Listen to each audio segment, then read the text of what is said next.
Good morning all of you. Welcome to Anjan TV one news.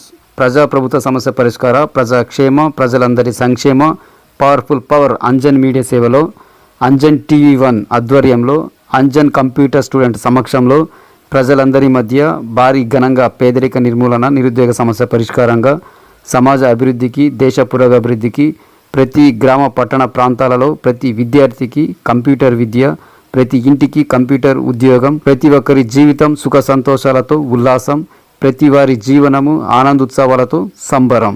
So subscriber, share, like, comment, link me Anjan TV one news యాజమాన్యం.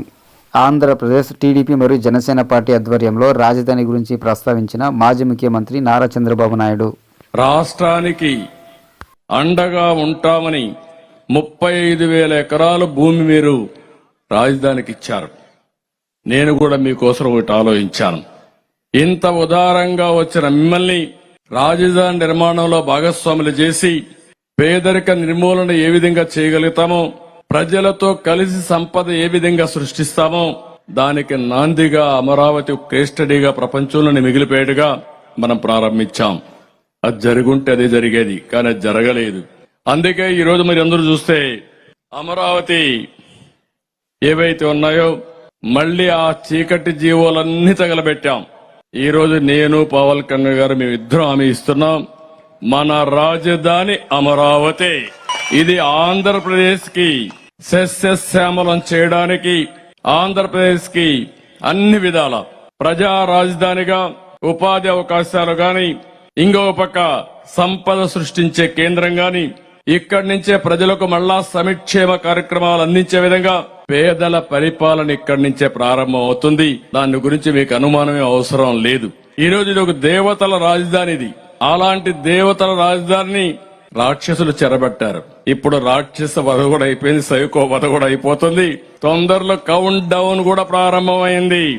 87 రోజులే లెక్క పెట్టుకోండి. ఇంకా ఈ రోజు నుంచి 87 రోజులు కౌంట్ డౌన్ ఇక్కడి నుంచే ప్రారంభిస్తున్నాం. ఈ అమరావతి నుంచే ప్రారంభిస్తున్నాం. లెక్క పెట్టుకోమంటున్నా. అప్పుడే ఆ సిమ్టమ్స్ కూడా ప్రారంభమైన అమరావతిలోనే కనపడొస్తున్నాయి. సిమ్టమ్స్ కూడా మంచి రోజులు వస్తాయని, శుభ గడియలు తలుపు తట్టే పరిస్థితికి వచ్చింది. అందుకే ఇప్పుడిప్పుడే ఎక్కడికక్కడ ప్రజల్లో కూడా ఒక నూతనమైన ఆశ వచ్చే పరిస్థితి వచ్చింది. ఈ రోజు పండుగ కూడా సరిగా జరుపుకోలేని పరిస్థితిలో పేదవాళ్ళు ఉండే పరిస్థితికి వచ్చారు. ఒకప్పుడు సంక్రాంతి కానుకిచ్చేవాళ్ళం. 6 రకాల వస్తువులతో సంక్రాంతి కానుకిచ్చాం. అదే మరి క్రిస్మస్ గిఫ్ట్ ఇచ్చాం, రంజాన్ తోఫా ఇచ్చాం.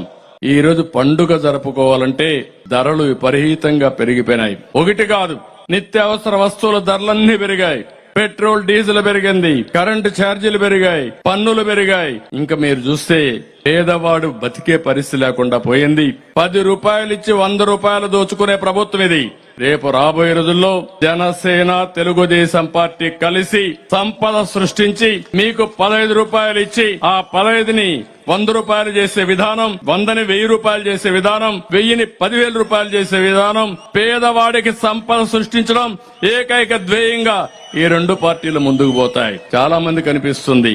ఒకే ఒక ఉదాహరణ, ఈ రోజు మీరు 35,000 ఎకరాల భూమి ఇచ్చారు. వీడికొస్తే ఓసారి మనసు బాగా ఆందోళన, ఆవేదన చెందే పరిస్థితి వస్తుంది. 5 ఏళ్లకు మునుపు కట్టిన బిల్డింగులన్నీ కడాన ఈ చట్టాలు ఏ విధంగా ఉంటాయంటే, నేను దానికి మొన్న ఒక కథ చెప్పాను. భస్మాసురుడు శివుడిని వరవడగతాడు, పాపం బోళా శంకరుడు వరమిస్తాడు. ఇచ్చిన తర్వాత ఎవరి నెత్తిపైన చేయబెడితే వాళ్ళు బూడిదైపోవాలని వరం. మీరందరూ ఇక్కడ ఆంధ్రప్రదేశ్ లో ఉండే 5 కోట్ల మంది కూడా శంకరుడు మారిగా, బోలా శంకరుడు మారిగా మీరందరూ కూడా వరం ఇచ్చేశారు, ఓటు ఇచ్చేశారు, ఓటు వేసేశారు.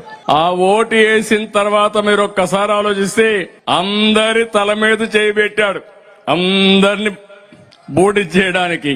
అప్పుడైతే ఆ భస్మాసురుడు శివుడైతే పారిపోయి దేవుడే పారిపోయాడు.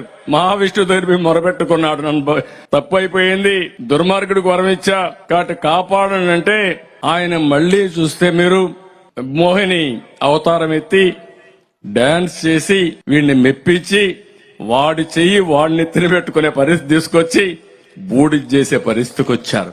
అంటే భగవంతుడికే తప్పలేదు ఈ కష్టాలు.